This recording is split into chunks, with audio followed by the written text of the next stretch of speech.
প্রিয় প্রিয় ভাই বোন এবং শুভাকাঙ্ক্ষীগণ, আমার সালাম এবং শুভেচ্ছা নেবেন। দেশব্যাপী এক অস্থির সময় আপনাদের মুখোমুখি হয়েছি আমি তানজিম আহমেদ সোহেল দাস। আপনারা জানেন, কোটা সংস্কার আন্দোলনের ন্যায্যতা নিয়ে দেশের ছাত্র জনতা যে আন্দোলন করেছে তাদের সাথে একাত্মতা ঘোষণা করে আমিও সোচ্চার ছিলাম। ছাত্র জনতার উপর যাতে আর গুলি না চলে এই আহ্বান আমারও ছিল। অন্যায় আর অন্যায্যতার বিপরীতে ছাত্র জনতার বিজয় অর্জিত হয়েছে। এই আন্দোলনে ছাত্রছাত্রী সহ আমরা অনেক নিরীহ প্রাণ হারিয়েছি। এখনো অনেক মানুষ চিকিৎসাধীন আছেন।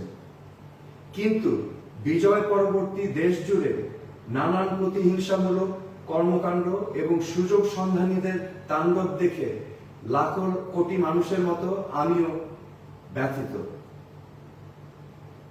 এই হত্যাযজ্ঞ আর ধ্বংসাত্মক কার্যকলাপের জন্যই কি ছাত্র জনতা রাজপথে নেমেছিল?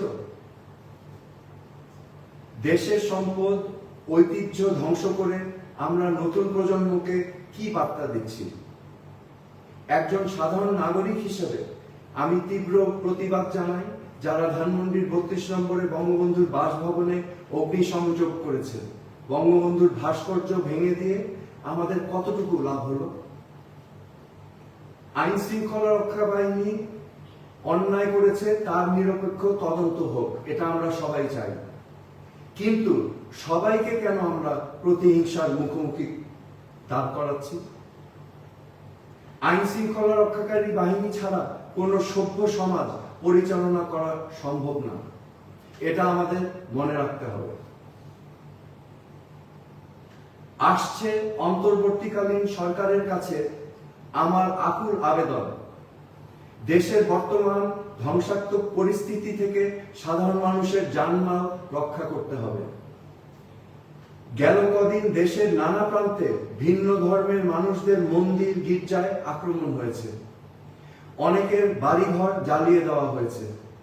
অনেক মানুষ নিহত আর আহত হয়েছে। এর মধ্যে আওয়ামী লীগ সহ অনেক রাজনৈতিক প্রতিপক্ষ রয়েছে, তাদেরও ঘরবাড়ি জ্বালিয়ে দেওয়া হয়েছে। সেই সাথে অনেক নিরীহ কর্মী প্রতিহিংসার শিকার হয়েছে। চারদিকে এক থমথম অবস্থার মধ্যে কি করে আমরা বসবাস করব? সরকার প্রশাসন সহ আওয়ামী লীগের যেসব নেতাকর্মী দুর্নীতি, হত্যা, গুমের সাথে জড়িত, তাদের আইনের আওতায় আনতে হবে। কিন্তু তার পাশাপাশি একজন নিরীহ কর্মীরও এই দেশে বাঁচার অধিকার আছে, এটা আমাদের মনে রাখতে হবে। যে সংস্কারের জন্য আন্দোলন হয়েছিল তার দিকে নজর দিতে হবে। আমাদের মত ভিন্নতা থাকবে, ভিন্ন মতকে কথা বলার সুযোগ দিতে হবে।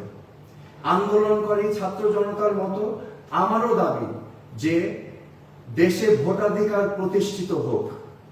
সাম্য আর ন্যায্যতার ভিত্তিতে সুশাসন প্রতিষ্ঠা করতে হবে। সুশাসন প্রতিষ্ঠা করতে হলে আইনের শাসন নিশ্চিত করতে হবে।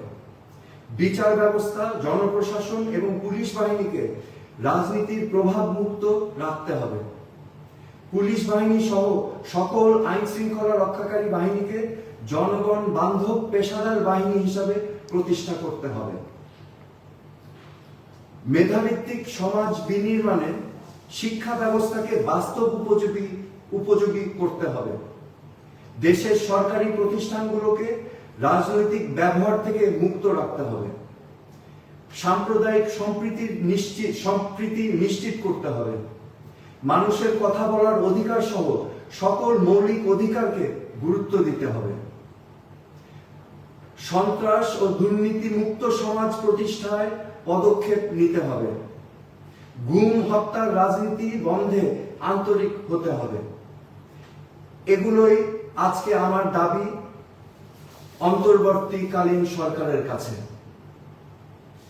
প্রিয় ভাই বোন শুভাকাঙ্ক্ষীগণ, এই অরাজকতা বন্ধে আমাদের সবাইকে এগিয়ে আসতে হবে।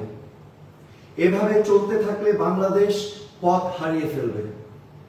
সম্মিলিতভাবে ছাত্র, জনতা, পেশাজীবী এবং সকল স্তরের মানুষকে নিয়ে আমরা যদি এই সংকট মোকাবেলা না করি, তাহলে বাংলাদেশ এক গভীর সমস্যার সম্মুখীন হবে। যে ক্ষতি হয়েছে তা কোনোদিন পূরণ করা সম্ভব নয়, কিন্তু এখনই সকল প্রতিহিংসার অবসান ঘটাতে হবে। আর যেন আমরা ক্ষতিগ্রস্ত না হই। কোটা সংস্কার আন্দোলনে একটি বার্তা স্পষ্ট যে বাংলাদেশের কোন শাসকই ইচ্ছা খুশি মতো দেশ চালাতে পারবে না। দেশে সুশাসন প্রতিষ্ঠিত না হলে আবারও দেশের তারুণ্য গর্জে উঠবে।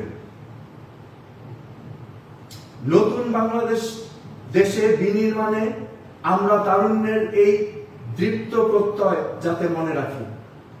কোন শাসকের অন্যায় মেনে নিবে না বাংলাদেশের ছাত্র জনতা সহ সকল নাগরিক। সকল হানাহানি বন্ধ করে আসুন সম্মিলিতভাবে দেশকে নতুন করে গড়ি।